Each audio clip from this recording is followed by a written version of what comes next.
estar nuevamente con ustedes y hoy es el día de la primavera. Hemos tenido un hermoso día primaveral y en la esperanza de vivir una eterna primavera dentro de muy poco tiempo, porque sabemos que en este mundo seguirá después de la primavera el verano, después el otoño, el invierno y así sucesivamente hasta que lleguemos al reino de los cielos y otra vez acá en la tierra, que sea una eterna primavera, o sea, una eterna primavera de la cual no tenemos la menor idea lo que será eso. El tema que vamos a desarrollar hoy en relación con la preparación de los ancianos, porque todo esto es preparación para los ancianos. Ya hablamos la vez anterior sobre cuál es la tarea del anciano, y la tarea del anciano principal es preparar a la iglesia para que sea receptiva de la lluvia tardía. Hace un tiempo, leyendo El conflicto de los siglos, encontré una cita que decía así: las 7 plagas de Apocalipsis 16 son análogas a las 10 plagas de Egipto. Así decía la cita. ¿Qué es eso de análogo? Yo no sabía lo que era análogo. Son análogos, pero no sabía lo que era análogo. Así que me voy al diccionario a ver qué es análogo. Y entonces me dice el diccionario que análogo es algo que, a pesar de ser diferente, tiene una misma función. Por ejemplo, este reloj es un reloj digital. Algunos de ustedes deben tener reloj con agujas, ¿no es cierto? Algunos. Bien. Son diferentes, pero son análogos. A pesar de ser diferentes, tienen la misma función: dar la hora. Y entonces pone como ejemplo a las alas de los insectos. Las alas de los insectos, dice el comentario que explica lo que es análogo, son todos diferentes. Un ala de un insecto a otra, son diferentes. Dice, sin embargo, cumplen todas una misma función: hacer volar. Análogo entonces quiere decir que cumple una función, aunque sean diferentes. Lo que hoy vamos a ver es que la lluvia temprana y la lluvia tardía son análogas. Uno en un momento del tiempo, la otra en otro momento del tiempo, pero las dos cumplen la misma función: la lluvia temprana y la lluvia tardía, el derramamiento del Espíritu Santo en el Pentecostés y el derramamiento final del Espíritu Santo. El sabio Salomón me enseñó algo. Vamos a verlo en Eclesiastés, en el capítulo 3. Dice así el sabio Salomón. En el capítulo 3, él habla acerca de lo que ocurre debajo del sol. Todo tiene su tiempo. Pero está hablando del tiempo a partir de la caída del hombre, del pecado en adelante, porque habla de nacer y de morir. Quiere decir que a partir de Adán en adelante, de un Adán caído, se nace y se muere, se nace y se muere. Y entonces va hablando de una sucesión de casos o de cosas que se hacen mientras uno está con vida. Lo tiene que hacer desde que ha nacido hasta que muere. Y termina diciendo así: aquello que fue, el versículo 15, ¿no? Aquello que fue, ya es. Y lo que ha de ser, fue ya. Está hablando de aquello que fue, pasado. Ya es, presente. Y lo que ha de ser, futuro, fue ya. La vida o el tiempo es una sucesión desde la caída del hombre hasta la restauración, es una sucesión de hechos que se van repitiendo en forma cíclica. Algunos se repiten una sola vez, otros se van repitiendo todos los días, porque todos los días se nace, todos los días se muere, lo que fue ayer va a ser hoy y seguirá así. Y hay cosas que quizás ocurrieron una sola vez. Por ejemplo, el diluvio. El diluvio, dice el apóstol Pedro, que el diluvio tuvo una función en la antigüedad: destruir a los impíos, y que en el futuro habrá otra destrucción, pero no con agua, sino con fuego. Son sucesos análogos, cumplen los dos la misma función, la destrucción de los impíos. Pero hubo un solo diluvio, pero va a tener un suceso análogo con el fuego. Hay un solo suceso en la historia de la humanidad que no tiene analogía, un solo suceso. No hay otro. Encarnación, nacimiento,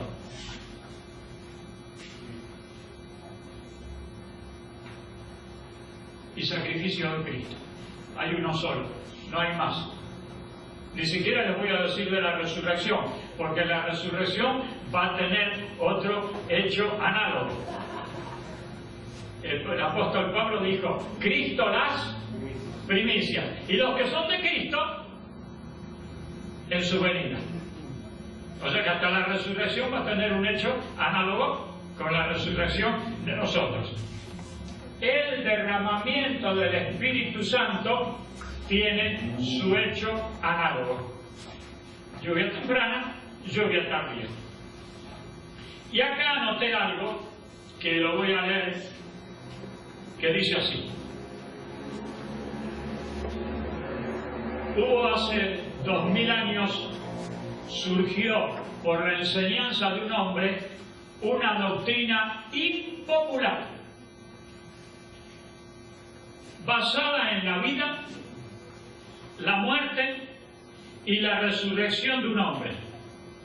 Se abrió paso a través del fanatismo, de la incredulidad y oposición de judíos, griegos y romanos. Pocos hombres, sin recursos materiales e influencias políticas. Sin embargo, ese avance nada ni nadie pudo impedirlo. ¿Cuál fue su secreto? ¿Se repetirá? ¿Cuál fue el secreto? El derramamiento del Espíritu Santo. Y la pregunta es, ¿se repetirá? Bien.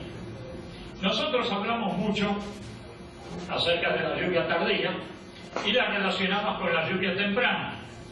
Hermanos, lo que vamos a ver ahora es, para que tengamos una idea cómo es la lluvia tardía, vamos a tener que ver cómo fue la lluvia temprana. No tenemos la menor idea de lo que fue aquello. Como no tenemos la menor idea de lo que va a ser el derramamiento de la lluvia tardía. Lo hablamos, lo comentamos, lo esperamos, pero no tenemos la menor idea de la manifestación tremenda de Dios que fue y que será aún más. Veamos. Primer texto. El primero que anunció que esto iba a ocurrir fue Juan el Bautista. En Mateo capítulo 3, texto 11, dice así: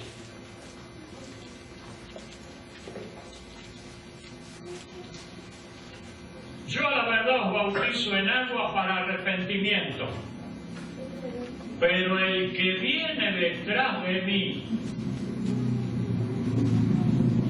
cuyo calzado yo no soy digno de llevar, es más poderoso que yo, y él os bautizará en Espíritu Santo y fuego. no se olviden la palabra que dijo Juan el Bautista, os bautizará en Espíritu Santo y fuego. El bautismo de él era un bautismo de agua. Él le decía, esperen porque alguien los va a bautizar con Espíritu Santo y fuego. Ya lo vamos a ver enseguida. ¿Por qué fue esto? ¿Por qué fue lo que anunció Juan el Bautista?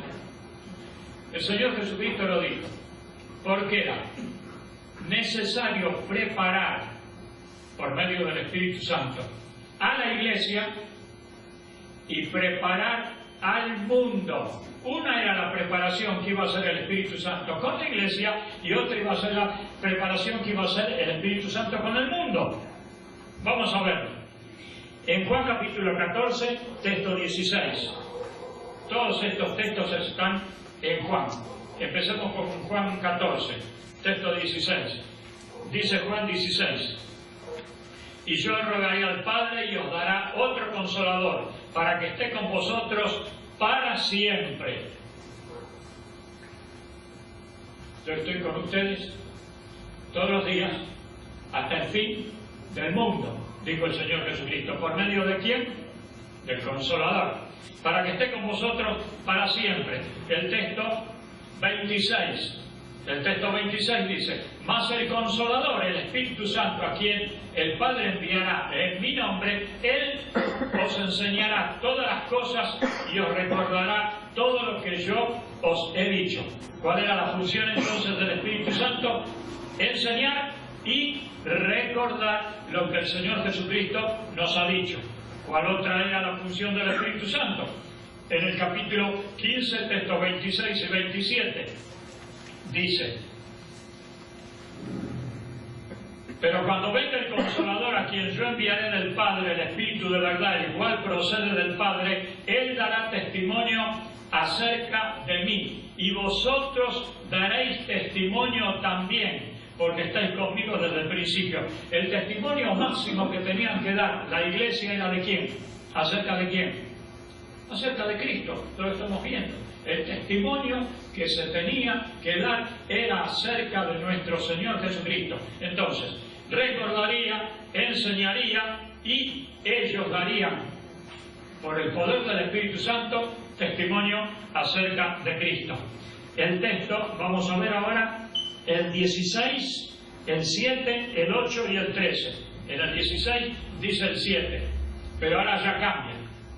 Pero yo os digo la verdad, os conviene que yo me vaya, porque si no me fuese el Consolador no vendría a vosotros. Mas si me voy, os lo enviaré. Y cuando Él venga, redarguirá al mundo. Una era la tarea que iba a realizar con la Iglesia y otra era la tarea que iba a realizar con el mundo. Nosotros antes de estar en la Iglesia, estábamos en el mundo, ¿es así o no? ¿Por qué estamos en la Iglesia? Porque el Espíritu Santo hizo un trabajo en nosotros, ¿o no? El Espíritu Santo hizo un trabajo en nosotros, entonces nosotros ahora estamos en la Iglesia, pero antes estábamos en el mundo. Ese trabajo lo sigue haciendo en el mundo. Redarguye de justicia, de pecado y de juicio. Y el texto 13 dice, pero cuando venga el Espíritu de verdad, Él os guiará a toda la verdad. Porque no hablará por su propia cuenta, sino que hablará todo cuanto oiga y os hará saber las cosas que habrán de venir. O sea que había una tarea y habrá una tarea por parte del Espíritu Santo en la Iglesia, pero una tarea de una envergadura tremenda que ahora no la vemos todavía, pero la veremos, la tenemos que ver. El asunto es que cuando venga, ¿estamos adentro o afuera? Estamos adentro. Bueno, ahora vamos a... Ustedes se habrán dado cuenta que siempre que Jesucristo hablaba de la promesa del Espíritu Santo, decía que enviaré del Padre, o que el Padre enviará. Es una tarea conjunta del Padre, del Hijo y del Espíritu Santo. Es una tarea conjunta de la divinidad. Bueno, y en Lucas 24, 49,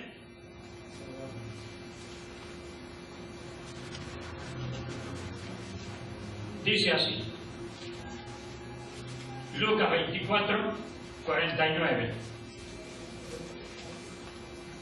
He aquí que yo voy a enviar sobre vosotros la promesa de mi Padre, pero vosotros quedaos en la ciudad hasta que seáis revestidos de poder desde lo alto. No salgan, no vayan, no hagan ninguna tarea, quédense en la ciudad hasta que sean revestidos de poder. Cuando sean revestidos de poder, recién van a poder hacer esa tarea. Pero hasta ahora se quedan en la ciudad. Y en Hechos, capítulo 1, texto 5, ¿se acuerdan que les dije que recordaran una palabra de lo que había dicho Juan el Bautista? Él os bautizará con, ¿cómo dijo? Espíritu Santo y fuego, Hechos 1:5. Porque Juan ciertamente bautizó con agua, mas vosotros seréis bautizados con el Espíritu Santo dentro de no muchos días. ¿Cuándo? Juan el Bautista dijo esto, él sabía que tenía que pasar un periodo. Él no sabía cuánto exactamente, pero fue un periodo de 3 años y medio. Pero ahí cuando ya estaba hablando Cristo le dijo, no van a tener que esperar muchos días. ¿Cuántos días esperaron? 10 días. Ustedes saben que haciendo el Señor Jesucristo y tuvieron que esperar 10 días. ¿A dónde? Tranquilos en Jerusalén, esperen. Pero no se peleen entre ustedes, unánimes, de un mismo sentir, de un mismo parecer. Y entonces recibirán poder. ¿Cuántas veces le he dicho que no tenemos idea de cuánto va a ser este poder? Hablamos de este poder, pero no tenemos idea cómo será ese poder. Únicamente vamos a poder hablar con autoridad cuando lo estemos viendo, lo que va a ser ese poder del Espíritu Santo en nosotros. Pero para que eso se realizara, tenía que ocurrir algo en el cielo. Juan, capítulo 7, versículos 38 y 39. Juan, capítulo 7, 38 y 39. El Señor Jesucristo, o Juan mejor dicho, relatando dice así.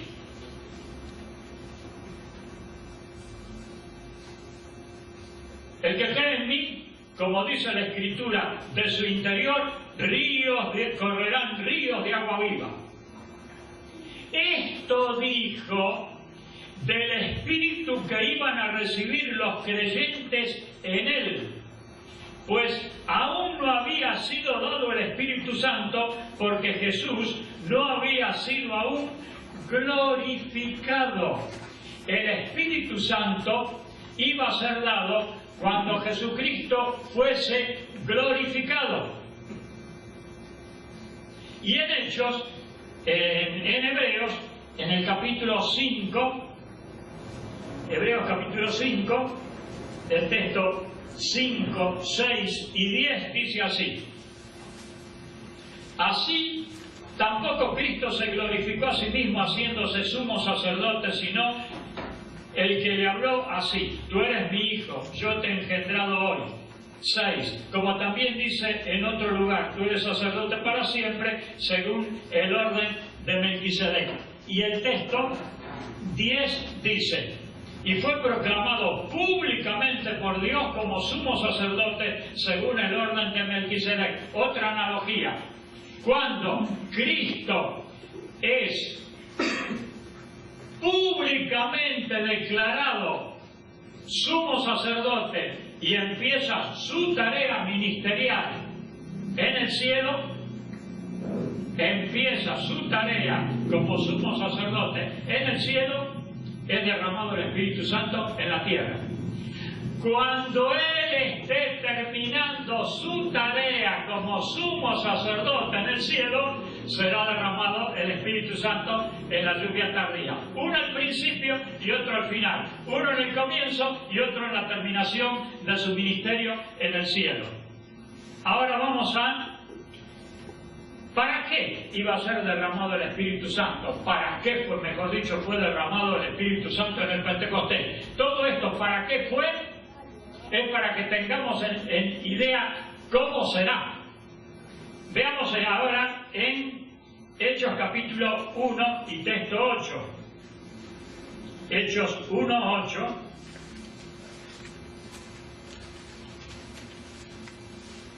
El Señor Jesucristo dice: pero recibiréis poder cuando haya venido sobre vosotros el Espíritu Santo y me seréis testigos en Jerusalén, en toda Judea, en Samaria y hasta lo último de la tierra.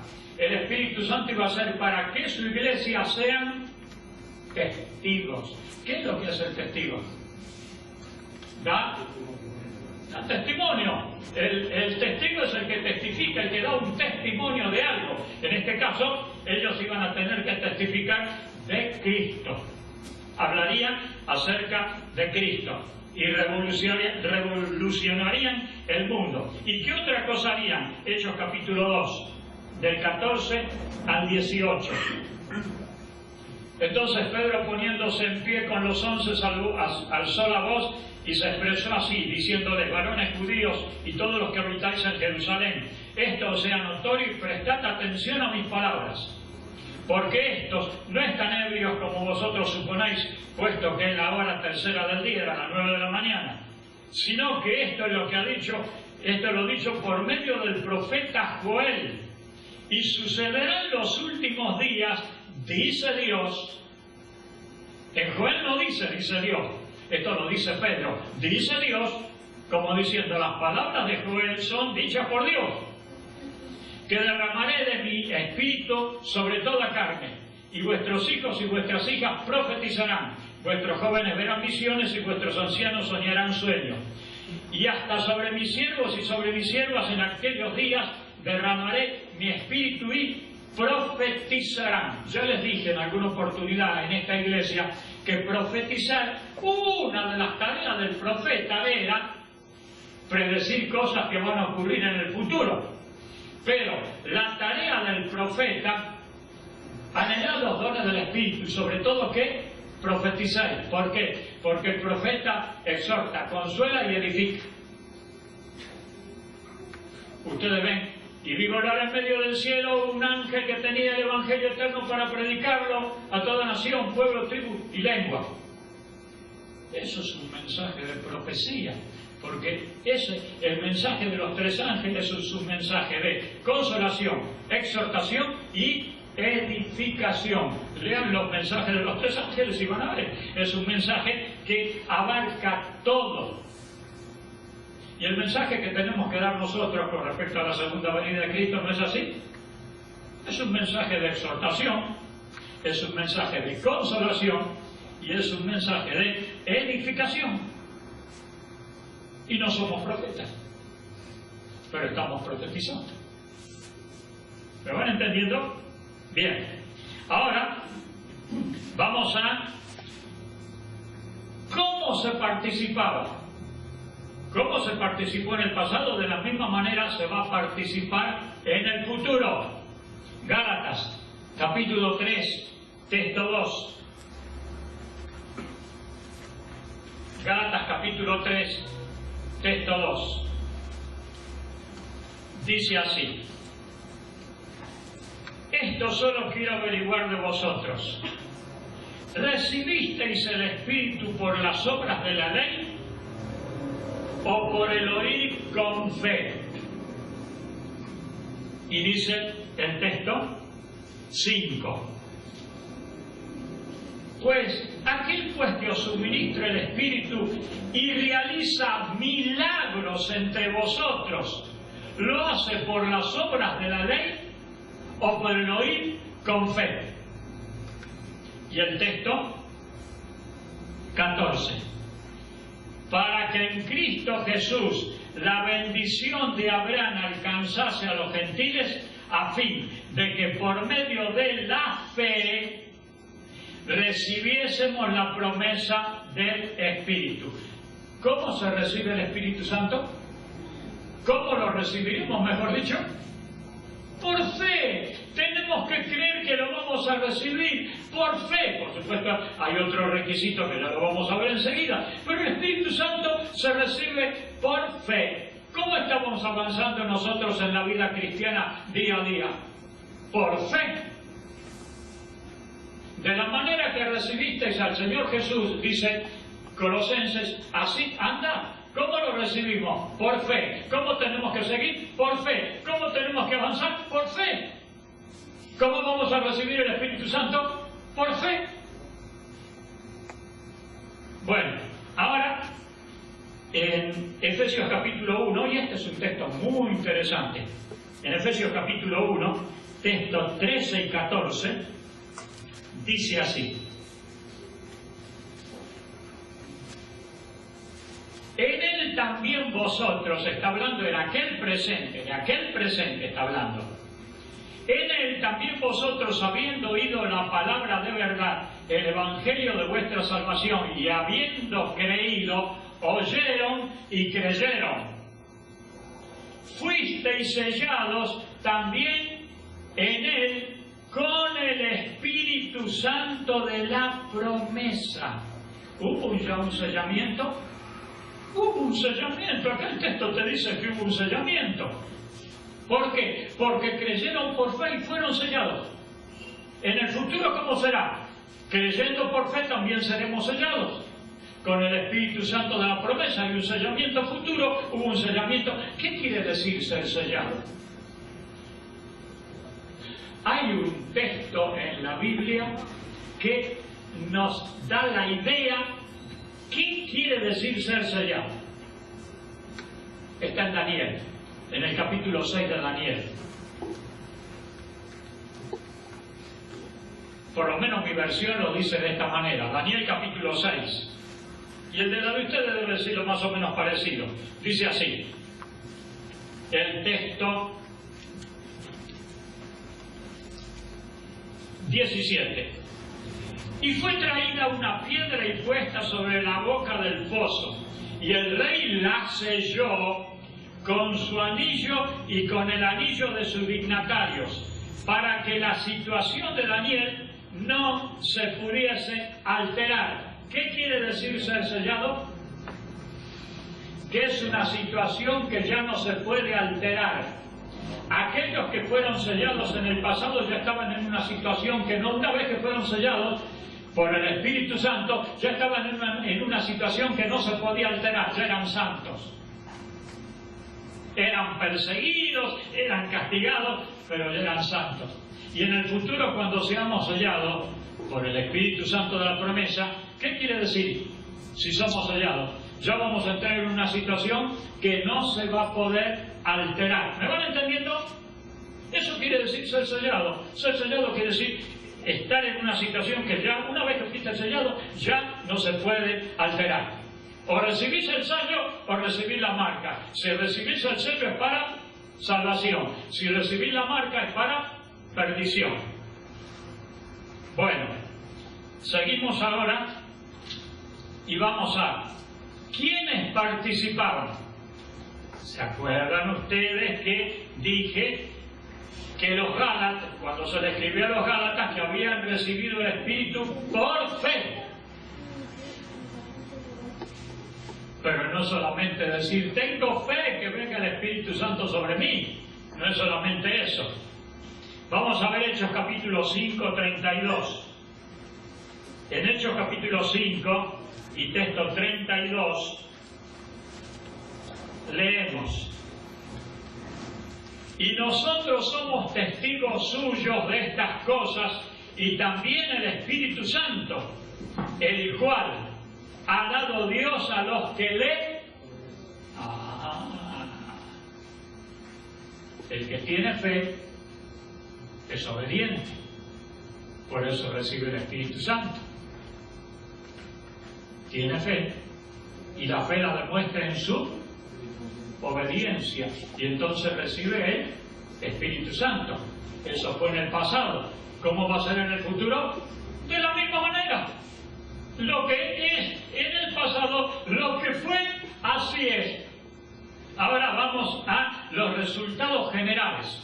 ¿Cómo fueron los resultados generales? Vamos a hacer un resultado global, a leer un resultado general. Y después vamos a ver el resultado particular. Hechos capítulo 2, 37 y 38. Leemos ahí. Al oír esto, se compungieron de corazón y dijeron a Pedro y a los demás apóstoles: varones hermanos, ¿qué haremos? Se compungieron. ¿Quién estaba actuando ahí? ¿Cuál era la función del Espíritu Santo? Redarguir, de justicia, de pecado y de juicio. Y entonces ellos se compungieron. Las palabras de Pedro les llegó. ¿Quién estaba influenciando en esa mente? El Espíritu Santo. Y pregunta: ¿qué haremos? Como ustedes le van a preguntar a la gente: ¿y qué tenemos que hacer entonces? Y entonces vos les vas a tener que decir: va a tener que aprender la profecía de los 2300 años de punta a punta. ¿Así le vamos a decir? No, hermano. Le vas a tener que decir: cree en el Señor Jesucristo y serás salvo tú y tu casa. ¿Estamos de acuerdo? ¿Qué haremos? Preguntaba. O sea, había un trabajo en el corazón ahí por parte del Espíritu Santo. Y la respuesta fue: ¿qué haremos? Y entonces Él les contestó: arrepentíos y bautícese cada uno de vosotros en el nombre de Jesucristo para perdón de los pecados y recibiréis el don del Espíritu Santo. Así de simple. Así como yo lo tengo al Espíritu Santo, lo vas a tener vos. Lo único que tenéis que hacer es esto. Qué complicado el tema. ¿Quieren algo más sencillo? ¿Crees en el Señor Jesucristo? Bautízate, arrepiéntete de tus pecados, empieza una nueva vida. Y así como yo no tengo el Espíritu Santo, siempre lo vas a tener vos. Ya lo vamos a ver enseguida. Esto. Y había bautismos masivos en el capítulo 2, en el texto 41 dice: así que los que acogieron bien su palabra fueron bautizados y se añadieron aquel día como 3000 personas. Hermano. Y después más adelante dice que llegaron a ser 5000 y después nos dice que se multiplicaban. Y había señales y prodigios. Habrá señales y prodigios.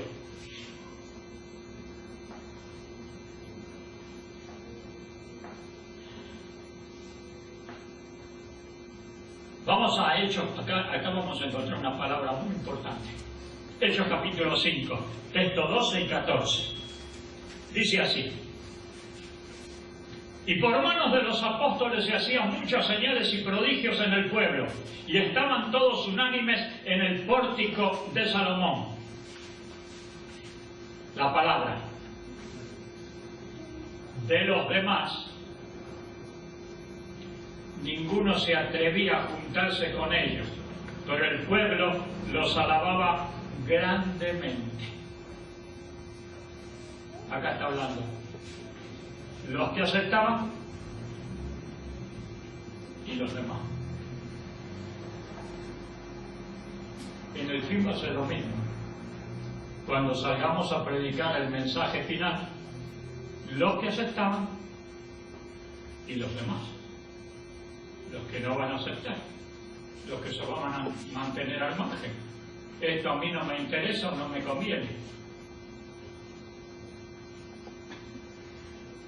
Los demás. Algunos que van a escuchar y otros que van a ser los demás. Como fue, será. Y, por supuesto, como había, acá noté, se rompían barreras. Hasta los sacerdotes, dicen, muchos de los sacerdotes se convertían.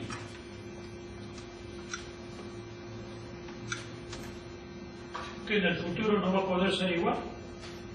Muchos que largarán su sotana y se convertirán. Pero por supuesto que sí. No por la habilidad tuya, porque tenés para predicar el Evangelio, por el Espíritu Santo, que estará trabajando ahí en los corazones de las personas. Pero, por supuesto,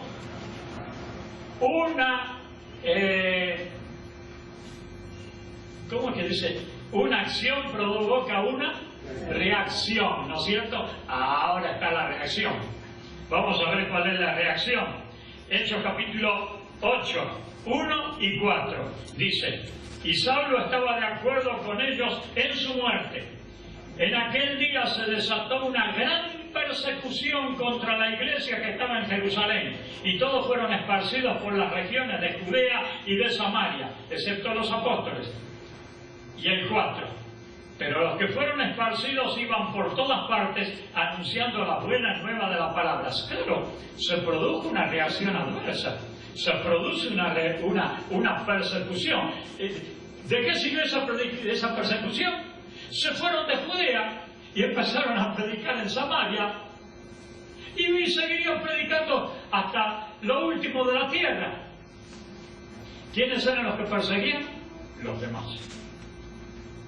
Esa palabra es muy importante en el libro de los Hechos. Los demás que se mantenían al margen. Bueno, los demás se van a convertir en enemigos. Puede ser que algunos más adelante se plieguen, los que creían y los demás. Y se produce la persecución. ¿Saben por qué no nos persiguen ahora? Y bueno, ya lo saben ustedes por qué no nos persiguen. Y vamos a entrar en detalle. ¿Por qué no se enciende el fuego de la hoguera ahora? Ya lo sabemos. Porque estamos todos dormidos. Cada una en nuestra cosa. Pero cuando venga el Espíritu Santo no va a ser así previo, tiene que haber una cosa que ya vamos a hablar más adelante. Bueno, ahora, ¿cuáles eran los resultados personales? Porque hemos hablado de las multitudes, pero en esas multitudes, ¿qué pasaba en cada uno en forma individual? ¿Qué pasaba? Primera de Corintios capítulo 2.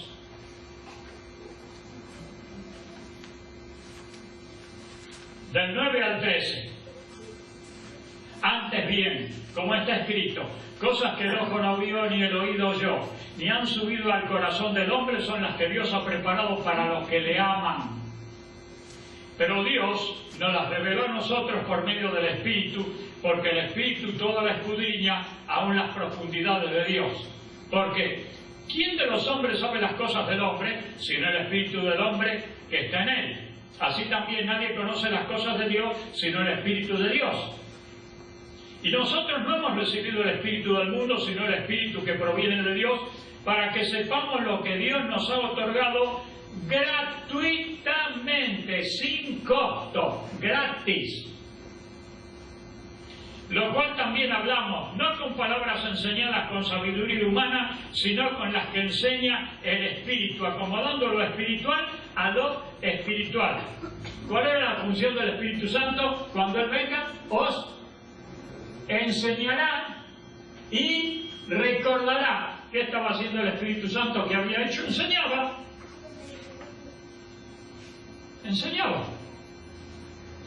Y sigue diciendo: pero el hombre natural no capta las cosas que son del Espíritu de Dios. Esos son los demás. ¿Ven? Los demás, de hecho, no captan las cosas del Espíritu de Dios. Porque para él son locura. ¿Qué era la cruz de Cristo? Ahí mismo te lo dice. Para el judío, tropezadero, y para el griego, locura. ¿No te dice? Para el judío, tropezadero, y para el griego, locura. Eso es locura, no lo entienden. Esto es un montón de locos. Y así nos van a decir, ¿no? Ya no dicen así, estos son un montón de locos. Así que te imaginas lo que va a ser. Bueno.